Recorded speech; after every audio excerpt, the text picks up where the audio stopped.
Lo siento, es justo como lo ves. No quise que esto sucediera. ¿Es cierto? Le pregunté a mi hermana. Este no es el momento adecuado para eso, Lily, respondí, sintiendo una mezcla de enojo y decepción. Me di cuenta de que estaba criando a mi hija sola y enfrentando situaciones que nunca imaginé vivir. Gracias a mi esposo y mi hermana, ahora cargo con un recuerdo que jamás podré olvidar. Ese día había prometido recoger a mi sobrina Lily del preescolar. Mi hermana, como siempre, me lo pidió de último momento. Por favor, recoge a Lily mañana también. ¿Por qué siempre es tan urgente? Tú, que te quedas en casa, tienes tiempo de sobra. Ese no es el punto. Por el teléfono escuché a Lily tosiendo. ¿Está enferma? No, está bien. Solo tosió un poco hace rato. Pero hazme un favor, quédate con ella un tiempo. ¿Cuánto tiempo? Una semana. Me voy al extranjero. Le respondí con irritación. ¿Qué crees que estás haciendo? No puedo. Bueno, entonces la dejaré en el preescolar. Si nadie va por ella, se quedará allí. Acepté de mala gana, preocupada por mi sobrina. Más tarde, recibí una llamada del preescolar mucho antes de la hora acordada. Me dijeron que Lily se había desmayado y la habían llevado de urgencia al hospital. Corrí al hospital, pero era demasiado tarde. Los médicos me explicaron que Lily había tenido fiebre ese día. Mi hermana no había mencionado nada al respecto. El preescolar intentó contactarla, pero ella no contestó. Estaba de vacaciones en el extranjero.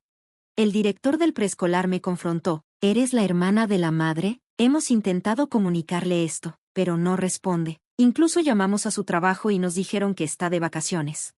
Mi corazón se rompió al ver a mi sobrina conectada a tubos. Inconsciente. Me explicaron que la temperatura de Lily esa mañana era de 37,8 grados centígrados. Pero nadie había tomado las precauciones necesarias. Mi hermana había dejado todo al azar, ignorando sus responsabilidades como madre. Ahora, enfrento una pérdida y una traición que nunca podré perdonar. El preescolar tiene una política estricta. No pueden aceptar a un niño con fiebre superior a 37,5 grados centígrados. Cuando el director le pidió a mi hermana que llevara a Lily a casa, ella se mostró indiferente, alegando que la temperatura de su hija normalmente era alta, como si eso lo justificara. Ignoró las súplicas de los maestros y dejó a la niña en el preescolar de todas formas. Más tarde, los maestros trataron de contactarla repetidamente, pero no lograron comunicarse. Cuando no hubo respuesta, llamaron a nuestros padres, pero ellos estaban ocupados en el trabajo y no disponibles. La única información de contacto de emergencia que figuraba era antigua, de hacía un año, y fue así como finalmente me localizaron a mí.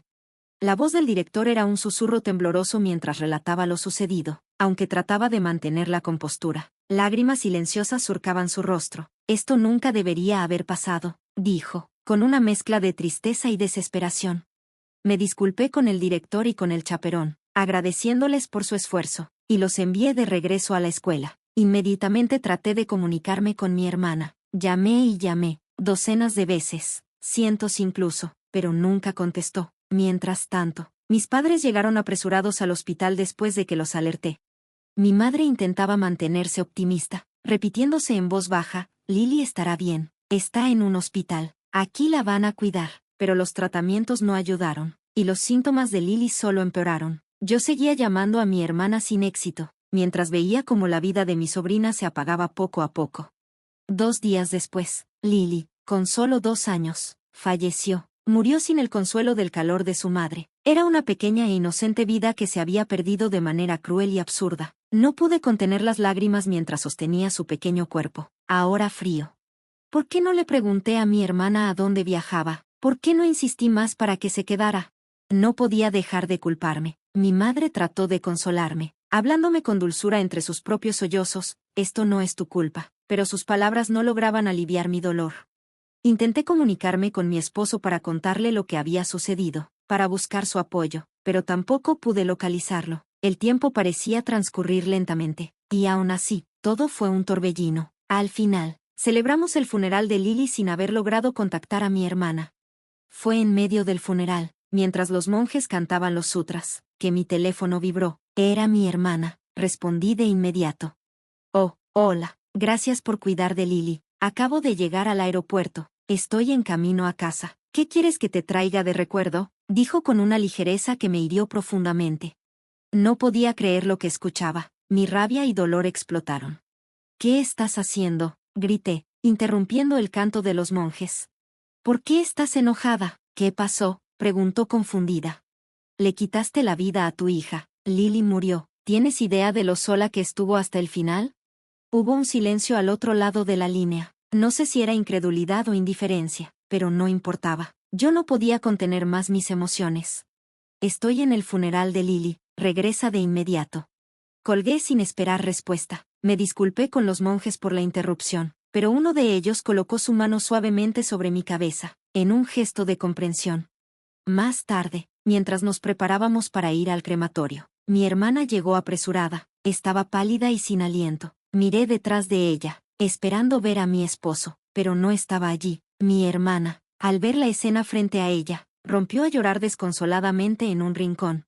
Mi esposo permaneció atónito detrás de mi hermana, mientras los familiares la miraban con frialdad. Nadie la culpó directamente. Creo que lo hicieron por consideración a la memoria de Lily. Yo no hablé con mi hermana ni con mi esposo hasta después de la cremación. Sentí que Lily estaba esperando a su madre, incluso en ese momento. Tras la cremación, regresamos a la casa de mis padres. Allí, mis padres confrontaron a mi hermana con severidad, culpándola por lo ocurrido. Yo permanecí en silencio, escuchando, hasta que mis ojos se posaron en su equipaje de mano. Algo llamó mi atención, una etiqueta de la aerolínea en las asas de las maletas. Ambas etiquetas provenían del mismo aeropuerto. Con la voz temblorosa, mi hermana se cubrió la boca, sin decir nada. Entonces, mi esposo tomó la palabra. Lo siento, es tal como lo ves. ¿Es esto cierto?, le pregunté a mi hermana. Ella apenas murmuró. Este no es el momento adecuado para hablar de esto. ¿No es el momento adecuado?, repliqué con furia. Lily acaba de morir. Tenías que anteponerla a todo, pero no lo hiciste.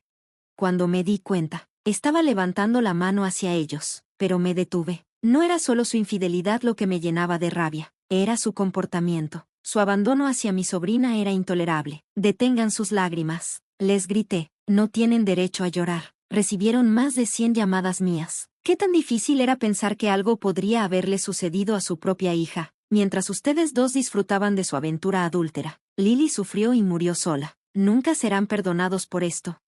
Lo siento, comenzó a decir mi esposo, pero lo interrumpí.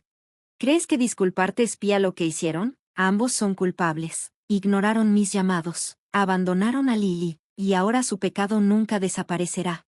Mis padres no me detuvieron. Mi padre, con voz firme, les dijo: no te atrevas a mostrar tu rostro otra vez, ya no eres nuestra hija.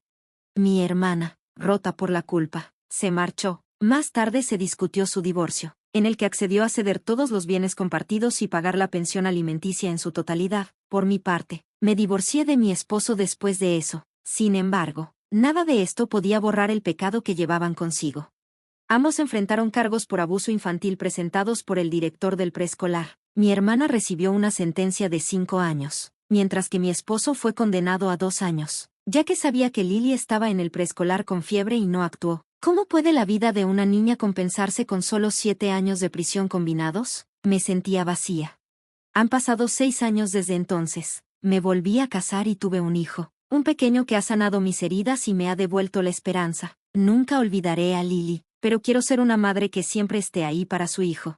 El pecado no desaparece, dicen, y ellos cargarán con el suyo por el resto de sus vidas. Se lo merecen, pero incluso ahora, siento que no es suficiente. La vida humana es preciosa, y lo que se perdió nunca podrá recuperarse.